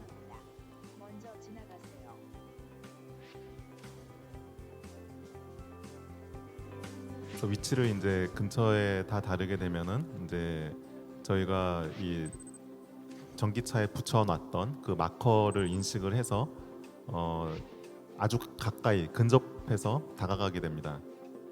그래서 정밀 제어를 해서 전기차 앞에 약 한 8cm, 9cm까지 접근을 한 다음에 저렇게 도킹을 해서 전기를 공급하는 그런 로봇입니다.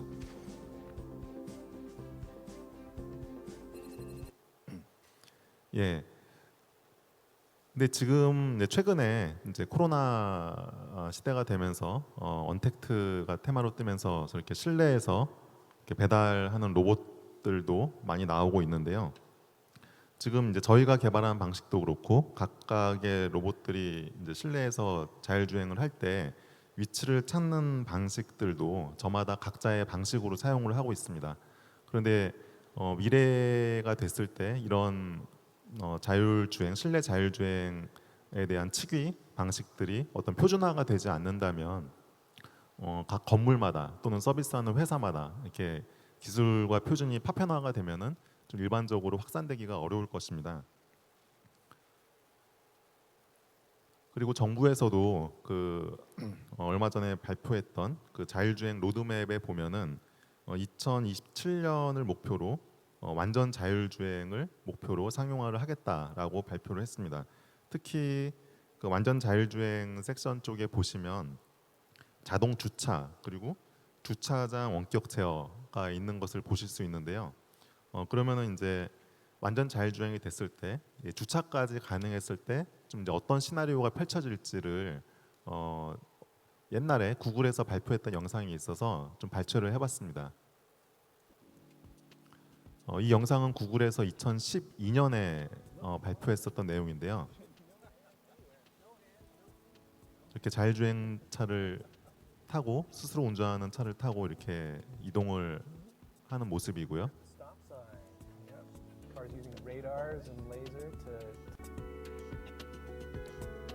지금 저기는 이제 패스트푸드점입니다. 그래서 드라이브 스루로 가서 음식을 이제 픽업하는 그런 장면입니다.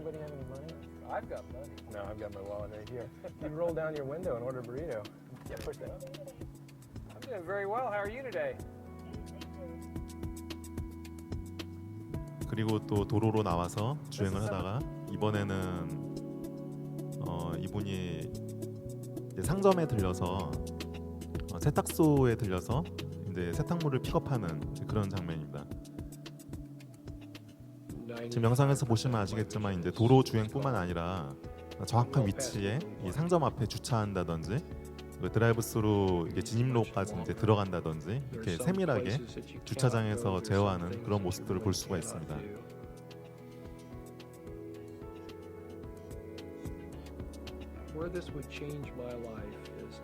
네, 그리고 이제 집에 와서는 집에 있는 주차장에 주차까지 하고 이제 이렇게 마무리가 되는데요.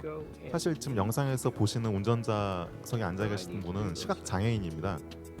그러니까 제가 이제 이 영상을 처음 봤을 때 되게 인상적인 부분이었는데 앞으로 이제 일본 같은 경우는 이제 초고령 사회가 되면서 이제 노인분들이 운전면허를 반납하는 사례도 이제 늘어나고 있다고 하는데요. 앞으로 이렇게 운전이 좀 이제 미숙해진 그런 상황에서도 저는 주차까지 가능하다면 그런 사람들의 이동권을 장기간 보장할 수 있는 그런 좋은 시나리오이지 않을까 싶습니다.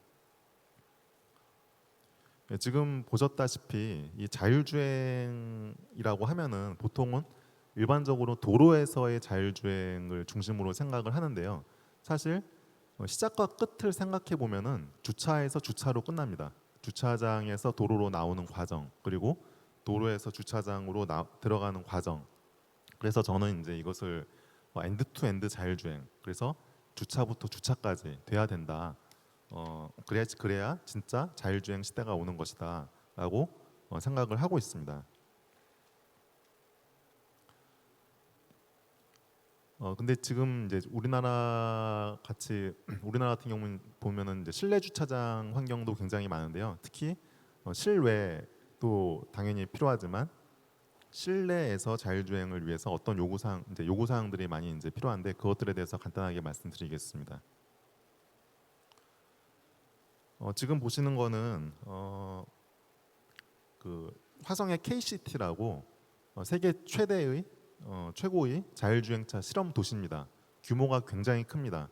거의 이제 고속도로라든지 또 도시라든지 이런 것들을 다 압축해서 저 방대한 공간에 구현을 해놨고요. 지금도 완성차 업체라든지 연구소라든지 거기서 자율주행차를 테스트를 여기서 많이들 진행을 하고 있습니다. 그리고 여기도 이제 그 자동 주차라든지 자동 발렛 이런 시나리오를 실증할 수 있는 환경이 갖춰져 있는데요. 근데 여기에 없는 것이 하나 있습니다. 바로 지하 주차장 공간은 구현이 안 돼 있습니다. 단 이제 지하 주차장하고 비슷하게 주차장 공간에 이렇게 기둥을 세워놓은 것까지는 구현을 해놓긴 했는데 실제로 이제 천장에 있어서 GPS 신호가 단절되는 그런 환경까지는 아직 구현이 안 돼 있습니다. 근데 현행 그 실외 자율주행에서 위치를 측정하는 가장 기본적인 방식은 아무래도 이제 GPS입니다. 그러다 보니까 GPS로 치기를 하다 보니 결국은 위성 전파 수신이 단절되는 실내 공간 또는 이제 필로티 같이 천장이 있는 공간에 들어가게 되면은 위치를 확인할 수가 없는 그 음영 지역이 발생할 수밖에 없습니다. 전체적으로 통계를 봤을 때 우리나라 전체 주차장 중에 약 40%가 이런 지역에 해당합니다. 그럼 이제 실내에서 그러면은 GPS를 대체할 수 있는 그런 측이 솔루션이 필요합니다. 그리고 또 실내 공간은 아무래도 실외보다는 좀 더 공간이 제약되기 때문에 정밀도에 있어서도 좀 이제 높은 수준이 필요한데요. 저희가 판단을 했을 때 보통 실내 주차장에서는 최대한 30km 이하로 이제 주행을 하고 그리고 또 실내 주차장의 도로 폭은 6m가 법정 폭입니다.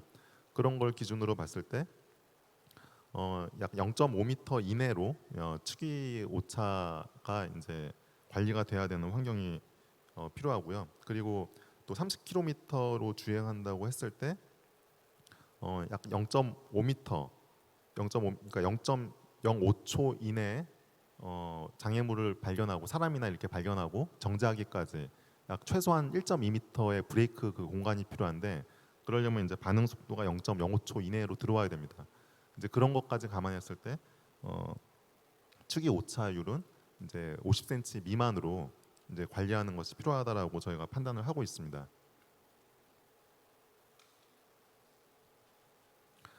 실내 측이 기술은 아직 이제 어떤 표준화가 된 기술은 없고 또 기술 방식도 굉장히 다양합니다. 제가 여기서는 좀 가장 대표적인 세 가지를 정리를 해봤는데요. 가장 왼쪽에 있는 것은 이제 비주얼 로컬라이제이션.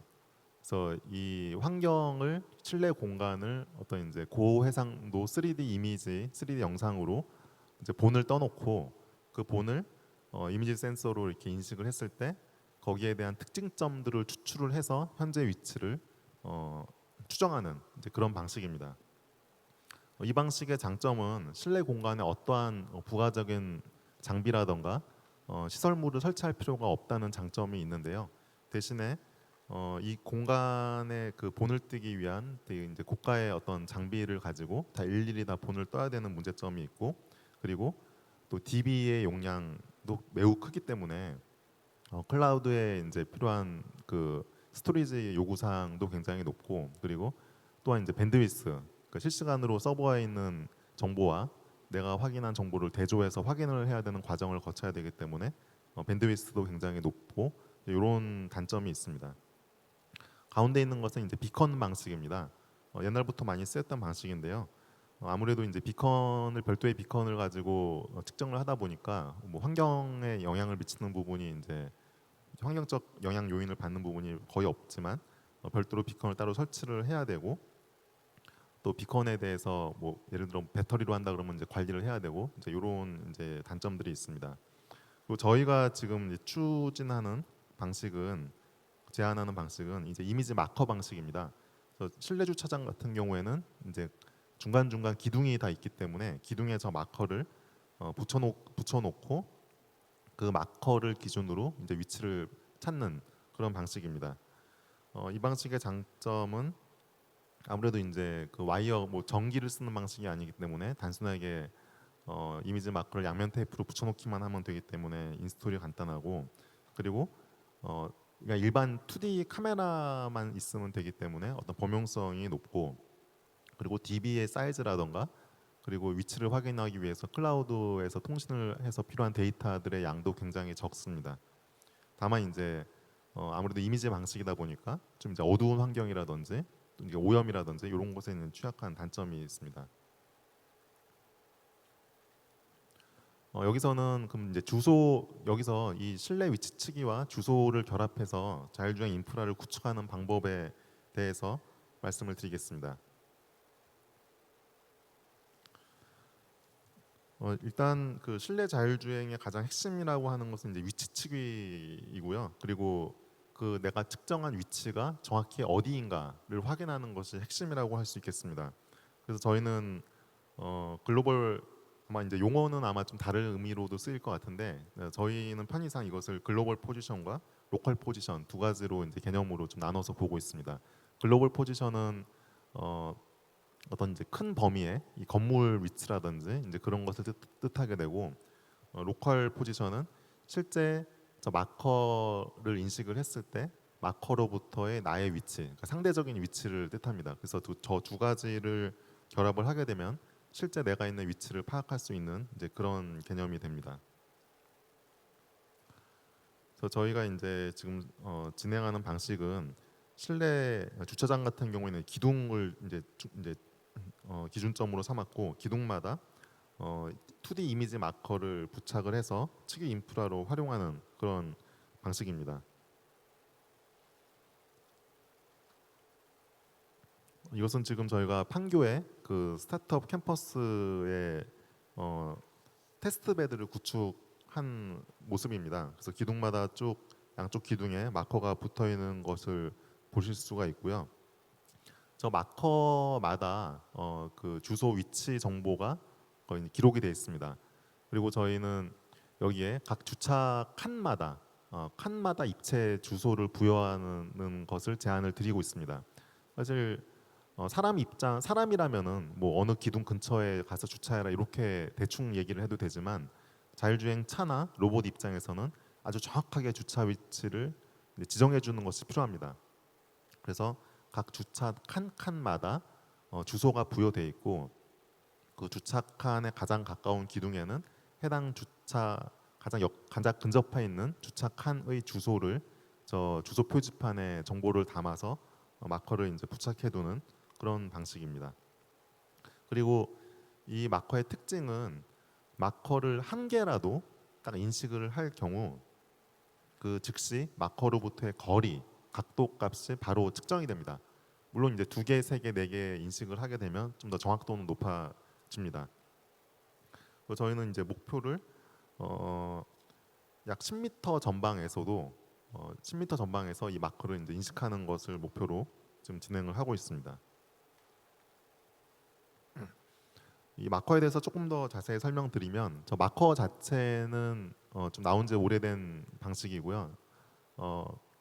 이 마커를 이제 2D 카메라로 인식을 하게 되면 저 이렇게 면과 그 색상 대비 이런 것들을 분석을 해서 그 증강현실 방식으로 3차원 그 입체 공간화 시켜서 다시 인식을 하게 됩니다. 그렇게 되면 이제 마커로부터의 어떤 법선 벡터도 추출을 하고 그걸로 거리와 각도 값을 이제 추출하는 그런 방식입니다.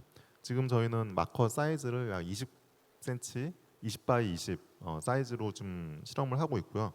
테스트 결과 일반적인 풀 HD 카메라로 했을 때 약 15m에서도 인식이 가능한 것으로 좀 이제 실험을 하고 있습니다. 그리고 이 마커 방식은 이 옆에 보시면은 오른쪽에 보시면 이제 기둥마다 이제 양쪽에 붙어 있는 걸 보실 수가 있는데 입체 주소하고 매핑해서 이 마커를 이제 양면 테이프로 간단하게 이제 부착을 이제 하고 그리고 일반 저희가 그 자동차에 탑재된 그 ADAS용 카메라 모듈로도 실험을 해봤는데 되게 잘 인식을 이제 하고 있는 상황입니다.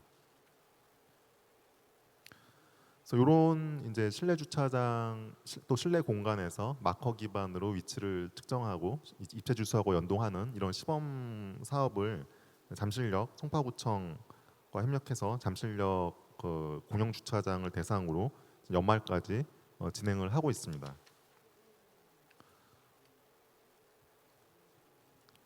이제 지금 보실 영상이 그러니까 저희가 제안드릴 기술이 실제 적용이 됐을 때 이런 시나리오가 가능하다라는 것을 좀 이제 컨셉 영상으로 제작을 한 부분입니다. 오늘 제가 발표드릴 내용의 모든 핵심 내용이 다 여기 영상에 좀 이제 반영돼 있다고 보시면 되고요. 영상 함께 보시겠습니다.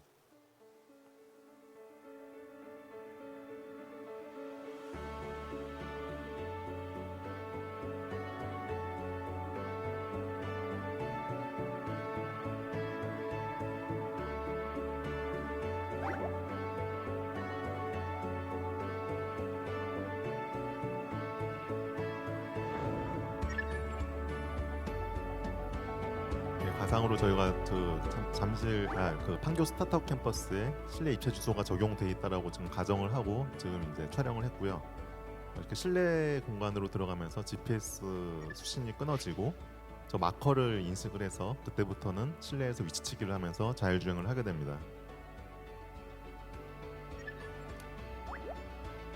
그래서 주차칸마다 이제 주소가 보여돼 있고, 실제 이제 주소는 이제 국가 주소로봉 시스템에서 국가에서 공식적으로 이제 부여한 주소가 될 것이고요.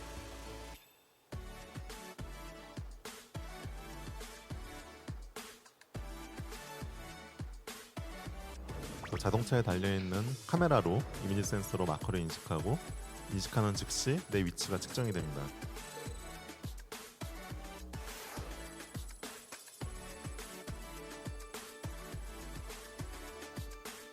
목표된 주차 위치로 도착을 하면은 이제 자동 주차가 진행이 되고요.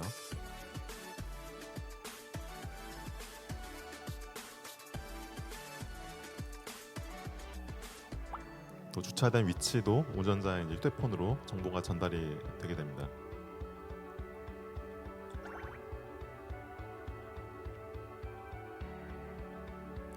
그 다음에 이제 지금 보신 건 주차였고, 이제 보실 거는 주차된 차량을 호출하는 장면입니다. 그래서 건물 입구에 붙어 있는 표지판을 촬영을 하면 운전자의 위치 정보가 자동차로 전달이 되고, 자동차는 운전자를 픽업하러 이제 출발을 하게 됩니다.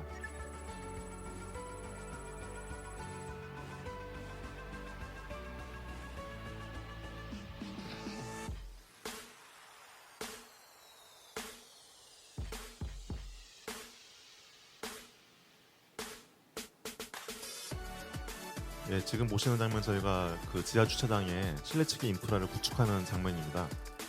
마커를 야면 테이프로 이렇게 기둥에 이제 붙여놓기만 하는 것만으로도 간단하게 인프라 구축이 완료가 되고요. 추후에 전 자율주행 그런 서비스 로봇에도 적용할 수 있을 것으로 기대를 하고 있습니다. 예, 다음은 관련 이런 인프라를 적용하기 위해서 좀 이제 협조를 요청드리는 부분입니다. 아까 서두에 말씀드렸지만 그 자율주행 실증 단지인 K시티에는 지금 실내 주차장 공간이 없습니다. 그래서 여기에도 좀 실내 주차장 공간을 구축을 해서 이런 자율 주차, 자동 발렛 이런 시나리오들을 좀 실증을 해봤으면 하고요. 그리고 또 스마트 시티에 지금 자율주행 실증 단지로 지정돼 있는 스마트 시티들이 있습니다. 여기서도 자율주행의 범위를 실내 주차까지 확대를 하고 궁극적으로는 주요 건물에 적용을 해서 또 이런 인프라들 기반으로 또 이제 한국이 제시하는 그런 인프라가 글로벌로 진출하는 좀 그런 비전을 좀 생각을 해보고 있습니다. 그래서 최근에 이제 뭐 K 방역 이렇게 좀 많이 화두가 되고 있었는데, 주소에서도 이렇게 K 어드레스 이런 식으로 저희가 선도적으로 제안하는 그런 방식과 기술들이 좀 이제 국제 표준화도 좀 시도하면 어떨까, 좀 그런 아이디어도 가지고 있고요.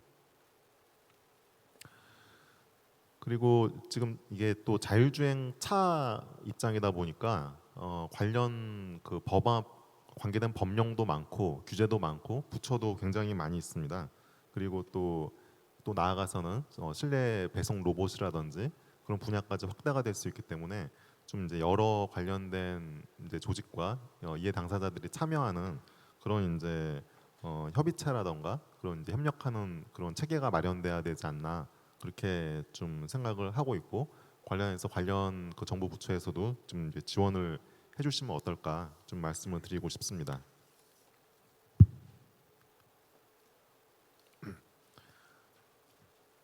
예, 마지막 장면 페이지고요.